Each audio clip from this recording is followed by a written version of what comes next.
Hi everyone, welcome to our channel. எல்லாத்துக்கும் இனிய தமிழ் புத்தாண்டு நல்வாழ்த்துக்கள். உங்க ஃபேமிலியோட சூப்பரா செலிப்ரேட் பண்ணுங்க. இந்த தமிழ் நியூ இயர் பாத்தீங்கன்னா ஒரு சூப்பரான ரெசிபியோட வந்திருக்கோம். என்னன்னு பாத்தீங்கன்னா பால் கொல்கட்டை. இது பாத்தீங்கன்னா ஒரு பாயாசம் குடிக்கிற ஒரு ஃபீலும் வரும் அண்ட் பாத்தீங்கன்னா கொல்கட்டை சாப்பிடுற ஃபீலும் வரும். செமையா இருக்கும். எனக்கு வந்து ரொம்ப ரொம்ப பிடிக்கும். ஆனா நான் வந்து சாப்பிட்டு ரொம்ப நாள் ஆச்சு, சின்ன வயசுல சாப்பிட்டது. வீடியோ ஸ்கிப் பண்ணாம பாருங்க அண்ட் நம்ம சேனலை நீங்க இன்னும் சப்ஸ்கிரைப் பண்ண மாட்டீங்கன்னா மறக்காம சப்ஸ்கிரைப் பண்ணிருங்க. நம்ம இப்ப வீடியோக்குள்ள போலாம். ஹாய் ஃப்ரெண்ட்ஸ், எல்லோரும் எப்படி இருக்கீங்க? ஸோ எல்லாருக்கும் இனிய தமிழ் புத்தாண்டு நல்வாழ்த்துக்கள். இன்றைக்கி வந்து நம்ம ட்ரெடிஷ்னல் ஸ்வீட் டிஷ் பார்க்க போகிறோம். ஸோ நம்ம இன்றைக்கி பார்க்க போகிறது வந்து பால் கொழுக்கட்டை. தேவையான பொருட்கள் என்னன்னு பார்த்துடலாம். பால், பச்சரிசி மாவு, கடையில் வாங்கினது தான் யூஸ் பண்ணியிருக்கேன், மண்டை வெல்லம், நீங்கள் சர்க்கரை கூட யூஸ் பண்ணிக்கலாம், தேங்காய், ஏலக்காய், அப்புறமா சுக்கு, நீங்கள் ஏதாவது ஒன்று கூட யூஸ் பண்ணிக்கலாம், நெய், கொஞ்சமாக உப்பு. ஒரு பாத்திரத்தில் சுடுதண்ணி நல்லா கொதிக்க வச்சு எடுத்துக்கோங்க. கொழுக்கட்டை செய்கிறதுக்காக நம்ம மாவு கலந்துக்கலாம். பச்சரிசி மாவு எடுத்துக்கோங்க. ஒரு சிட்டிகை அளவுக்கு உப்பு சேர்த்துக்கோங்க. சேர்த்துட்டு நல்லா கலந்து விடுங்க. கொஞ்சமாக நெய் ஆட் பண்ணிக்கலாம். நல்லா வாசனையாகவும் இருக்கும், கையிலையும் நம்மளுக்கு ஒட்டாது. நல்லா கலந்து விடுங்க. கொஞ்சம் கொஞ்சமாக சுடுதண்ணி விட்டு நல்லா மாவை வந்து கலந்துக்கோங்க. இந்த பதத்துக்கு வந்ததுக்கப்புறம் அப்படியே விட்டுட்டு ஆறினதுக்கப்புறம் உருண்டை பிடிச்சிக்கோங்க. சூடு ஆறிடுச்சு, மாவு வந்து நம்ம பிசைஞ்சிக்கலாம்.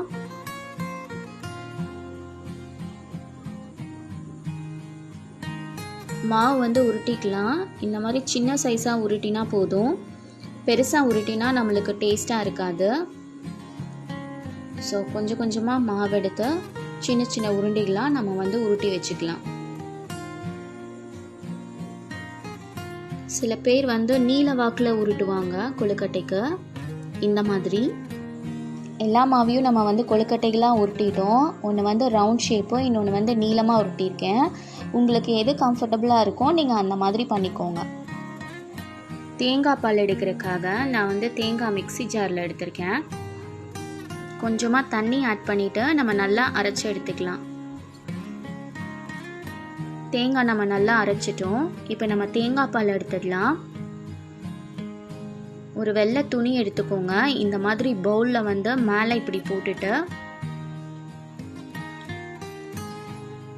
அதில் அரைச்ச தேங்காய் வந்து ஊற்றிடுங்க. இப்போவே பாதி தேங்காய் பால் நம்மளுக்கு கீழே வந்துடுச்சு. மீதம் உள்ளதை நம்ம வந்து பிழிஞ்சு எடுத்துக்க போகிறோம். நம்மளோட தேங்காய் பால் ரெடி ஆகிடுச்சு. ஸோ ஃபஸ்ட்டு உள்ள தேங்காய் பால் மட்டும்தான் நம்ம யூஸ் பண்ண போகிறோம். அதுதான் நல்லா திக்காக க்ரீமியாக இருக்கும்.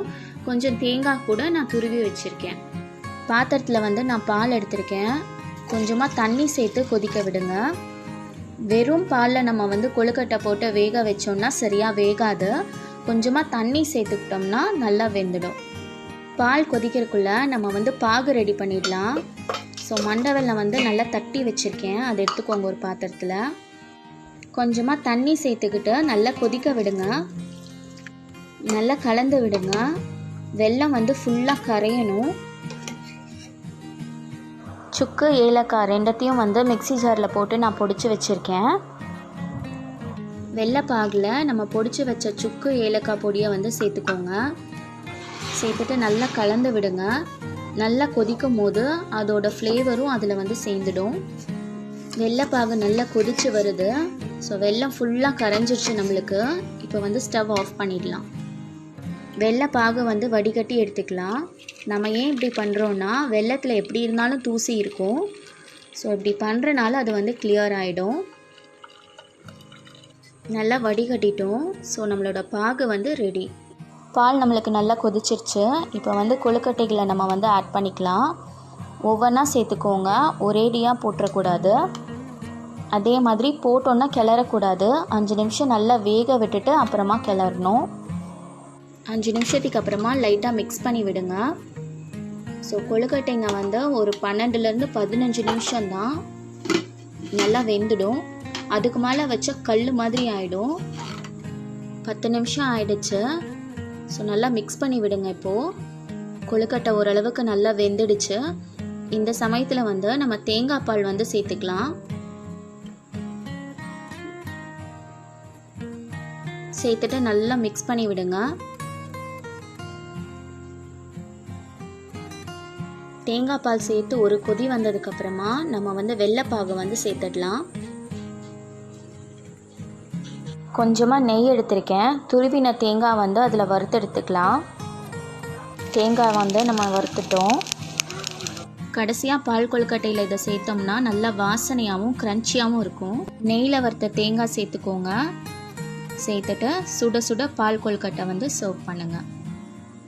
நம்மளோட பால் கொழுக்கட்டை வந்து ரெடி ஆகிடுச்சு.